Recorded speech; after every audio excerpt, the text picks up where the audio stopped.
Columbus beats us 2-0 at home.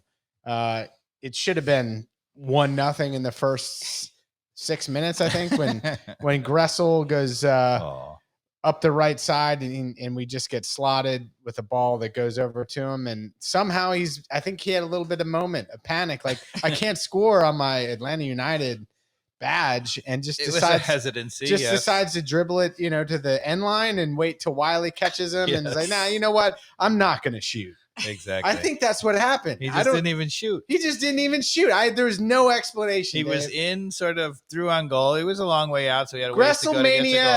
His heart was broken to take a shot against his former. It's the only explanation. It is the only possible explanation. It's the only. Thank you, It Gressel. was that bad? It was that bad. bad. We need to take a look at it? If I can find it. I don't know. When was it? Was it literally in the first 6 minutes? Yeah. Yeah, I think so. Yeah. Oh, for goodness sake. So, yeah, it's right around there. Yeah. A little before, maybe a little bit after. Anyway, but maybe a little after. I don't know. I'll keep talking. You find it. I'll look for it.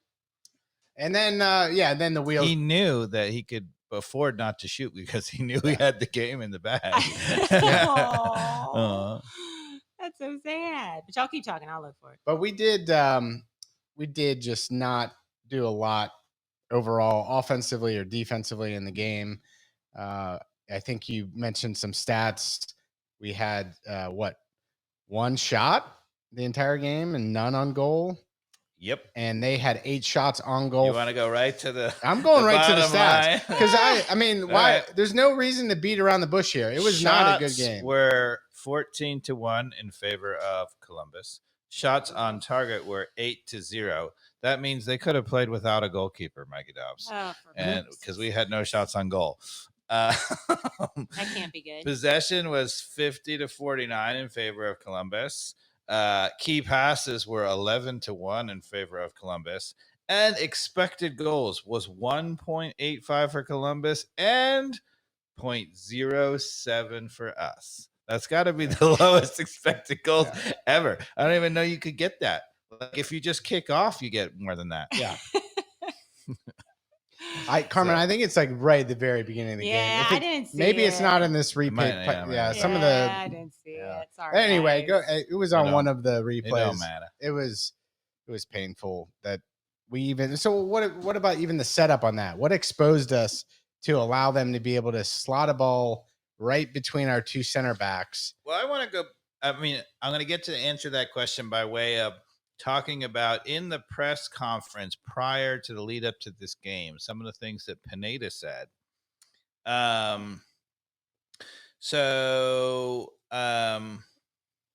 did it go? Where did it go? He said that Pineda said that we consistently give up 3 good chances every game. True. Right? And he told the Apple TV guys that he had poured over every goal looking for a solution.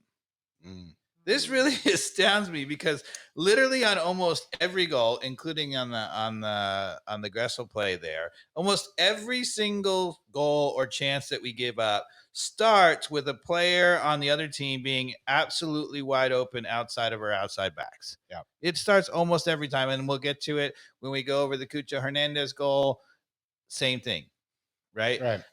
So how Pineda can pour over every goal and say he hasn't figured out anything since he said, look, I don't see that we're just, consistently making some different mistakes every time. There's nothing consistent. I don't see any problems. I don't know what he's watching.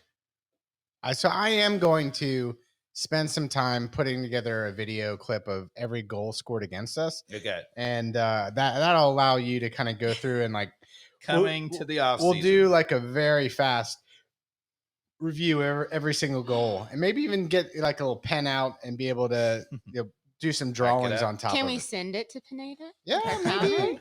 Presumably he has better footage. Yeah, because let's also talk about that. Is he really looking? I don't know. Because he's going to end up being the coach next year, isn't he? Yes, he is. It's so painful. It doesn't matter what happens in this series. He's going to be the coach. Yeah. That's the prediction. For me, anyway. I won't speak for y'all. You agree? We limp into the playoffs like barely in 6th place, okay?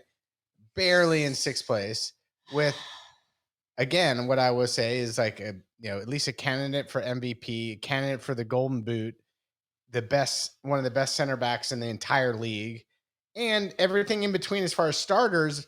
You can point fingers here and there, but not chumps, right? Like, yes, we have some issues in our midfield. But come on, to come in sixth place coming into the division. And the other thing about, you say going into this game, one of the things to talk about the stats, so Columbus and us are both the highest goal scoring teams in the MLS, right? So we produced 66 goals in regular season, and it was second only to Columbus Crew's 67, right? Yeah. So you got to say, like, okay, here's the positive. Pineda is an actual genius. But actually, it turns out, expected goals wise, we were only seventh. Actually, so even if you go on that standard, we're outscoring what we would expect. We should have finished seventh place in scoring of just based on expected goals, and we finished second, right? What that says to me is that the players up top are really good, right? And I thought we've been talking about that a lot. So yeah, they are really good, by the way. And MVP and Golden I Boot think candidates. it shows in this game in the end because we only lose one player, and if Pineda suddenly had an awesome offensive system and he was a offensive genius, we lose one player in Almada, we still should have gotten opportunities. We lose one player in Almada and we didn't even come close. We didn't get a shot. Yeah. We didn't get a shot on goal. So that also belies this idea that we are tactically an offensive juggernaut. I think we are a sum of really good players. Yeah. And we should mention that Almada wins Young Player of the Year, and Gigi wins Newcomer of the Year. So what that's saying is the whole MLS is telling us that they think, those are top 5 players. And I can't think of, we had no significant injuries throughout the entire season. No. We missed some Miles Robinson due to international and stuff during the beginning of the year. But health-wise, we missed Brad Guzan for like a game or two. That was it. A few games. That was it. Yeah. That's it. No excuses this year in terms of health. Yeah. No. And now he's going to say it's the mentality of the players. Oh. Mentality of the players. Got to be stronger minded. Yeah, because we finished once again, as we talked about last podcast. We won't beat a dead horse here, but last season we were one of the worst defensive sides in all of MLS, and this season we were one goal better. We were still also one of the worst. We were second worst this year. So, So that's setting us up for this game. So the first goal came pretty early. Well, can we talk about the starting lineup? Yeah. So we went with 5 in the back or 3 in the back, however you want to call it, right? Yeah. So we had Abram, Miles, and Hernandez as our 3 in the back, and then Wiley and Lennon as our wing backs. And then in the center of the pitch, we had Fortune, Josetu, and Moyamba. And am I wrong? Was Moyamba playing more of the defensive in that 3? He started sort of that way, but it didn't. But that's what they said. It was on the. They were actually kind of on the graphic. They had him as like the holding, defensive role there. And then up front we had Saba, who didn't start. We had who was on the right side up there. Lennon, right? Yeah, Lennon was on the outside, Yeah. Forward. And so then, we were playing 2 up top, basically. Yeah, we were only playing 2. We were only playing with Silva and Gigi as the only 2. There we go. So Lennon was asked to be that forward guy. Yeah. One thing was very clear is that even though Lennon technically was playing right back, there was no way, shape, or form he was playing right back in that game, right? He was actually up all the time, basically, almost as the third front, player in a front 3. Yeah. So my question to you all, I'm going to throw it out to Carmen and Mikey Dobbs and our European correspondent, Simon. Is it fair to critique Pineda for switching the defensive system to a back 5 when we haven't played back 5 in quite a long time? We did play some earlier in the season. I'll jump in. I actually didn't hate that we were changing things up and at least going into on a away game where we clearly were gonna need to play a better defensive shape. So in terms of like the formation, I didn't hate it. Now again, how you actually execute it is the difference, right? So if you played Wiley and Lennon as true defensive players in that system, I'm okay with it. But did we, Dave? It's funny you say this because I was trying to set you up, and you said exactly what I was going to say. So here's my problem with it. I didn't even let Carmen or Simon talk. No, you all What did. Mikey Dobbs said. Do you agree, Simon? What do you think? No, I completely agree. Sometimes I get it right. So here's the thing. No, I think you always get it right. That's the problem. So I can't get mad at you. Yeah, so my problem with it, I agree with you completely. On the one hand, like playing 5 in the back without an Armada on the road against the best team in the MLS makes total sense. Right. If they had actually played 5 in the back and sort of, I'm not saying that nobody could go forward, but you had to start by parking the bus and frustrating the heck out of them, get them all marked up. I have one more point. Yeah. And I'm okay with that if you don't play a guy who's only played basically 2 MLS games as starters, which is fortune. Yeah. When you have Sosa, who you've shunned off the roster and the team, who is our best defensive player. So that's point number 2. Did you read my notes? I didn't. I swear I did. That's what I was going to say, right? Because that's the other problem is then it allows you to park the middle, and you got a veteran guy reading the game, and Sosa's obvious solution, and no, it's fortune. You do that, and you let Moyamba up front, like be the free-wielding all let action him be player. the all action go at. Yeah, as long as force him to make a mistake. As long as he didn't play like he did in the game, which I think he was kind of. He was a little reckless in that game, let's just say. But he was aggressive. But I think it was because he was also asked ahead of time to play differently. So I think he went into that game with a different mindset on how he. So I don't know. Anyway, but yeah, and then we have plenty of scoring power up there with Silva and Giacomakis. So if you just sit back and recycle it up to them, they could just do it on their own. Honestly, I agree. Wholeheartedly. Those that two, has to be the system. So you basically say enough to get us you a goal. Frustrate the heck out of them. You have everybody marked up. You don't let anybody get free. And then you try to counterattack them and then send Lennon, who honestly is not a good winger, right? He actually is really effective when he's coming forward because when he's open, he's a really effective player because he can serve whatever, but he doesn't go by people, whatever. So on the counter, he's perfect, right? And he's got a tremendous motor, right? So him sitting back, being the extras, really taking up space, and then surging forward, same thing with Wiley, is brilliant, right? Invite them all forward, and then boom, try to hit them.